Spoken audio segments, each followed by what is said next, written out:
Federal cybersecurity has been on the high-risk list for years, as you know, but as you just testified to, it remains in need of significant attention. And in many ways, it's becoming a bigger problem that requires even more attention in the past.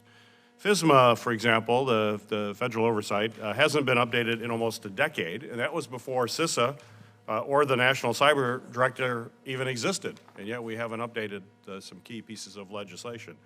Last Congress, this committee marked up legislation that I wrote related to FISMA, and it passed with unanimous support, but it still hasn't gotten through the House. We're going to continue to work to make that happen, and we're going to continue to work in Congress in a bipartisan way to do that.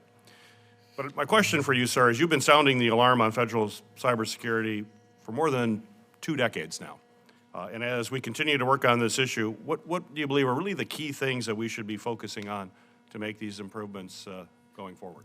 Yeah, there are 4 main areas and about 10 actions that we believe are absolutely critical. One is the development and successful execution of a national and global strategy to deal with this issue. I mentioned the current status of that. Supply chain issues need to be dealt with more effectively. We've done a number of work on those areas. We need a better cyber workforce. There are not enough people in the workforce. They're not always deployed in the federal government and the greatest priorities.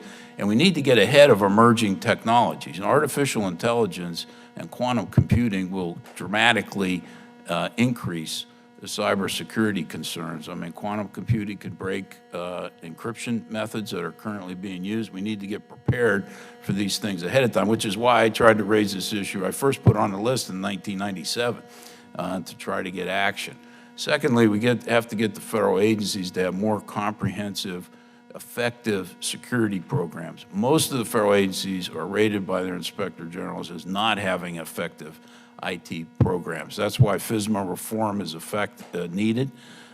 We look forward, hopefully that will pass. We also need to have better incident responses when things do happen, and they will happen, that the agencies need to get on it right away, deal with it, limit the damage, and do assessments going forward. The third area, which I believe is one of the most critical, is critical infrastructure protection.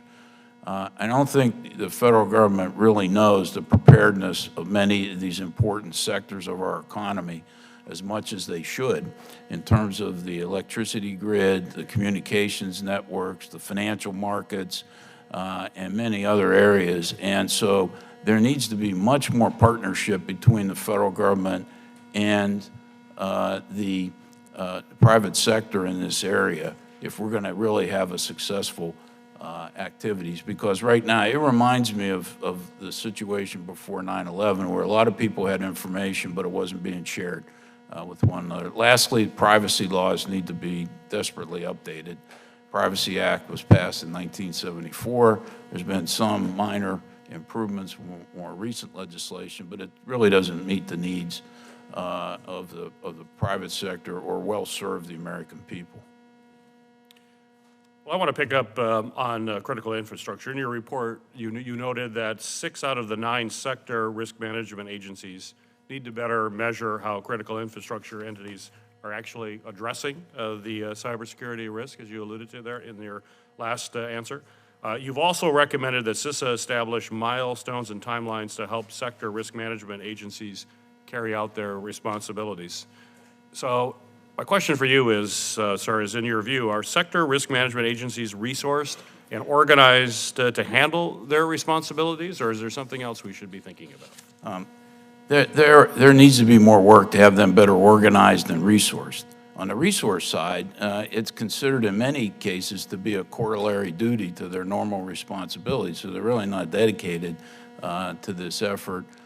There's not a lot of focus on how to make improvements and measure whether or not the efforts that they're taking with the private sector are really improving the profile in those areas. So that both on the organizational level and the resource level, we're not where we should be if we really are serious about managing the threat in this area and trying to work cooperatively with the private sector. I know there's a lot of reluctance to share information between the private sector and the government. We need to overcome that if we're going to, as a nation, have a comprehensive approach.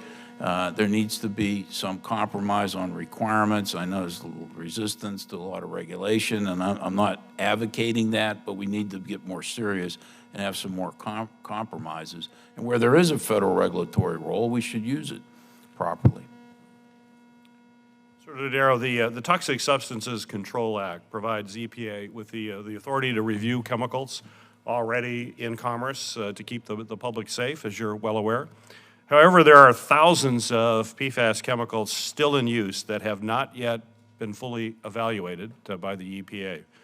In your opinion, what steps does the EPA need to take to ensure that it can efficiently and effectively review PFAS chemicals to keep the American public safe? Yeah, well, the EPA's come up with a national testing strategy, which is a good first step. They've also established the first proposed rule for regulating PFAS in certain PFAS in drinking water, which I think is a good step forward. But our observation is they're not resourced properly. I mean, they're way behind, and they don't have the type of technical people both in specialty areas as well as the quantity of people necessary to deal with the proliferation of these chemicals throughout our economy. So that's been the biggest area that's been a problem there, and I think Congress needs to focus on that. I'm not, advocating giving them resources without accountability. I mean, they need to have resources, but they need to produce and use those resources effectively. Thank you. I was happy to see that the 2020 census was removed from GAO's high-risk list, and I appreciate the work that the GAO did to provide key oversight during that process.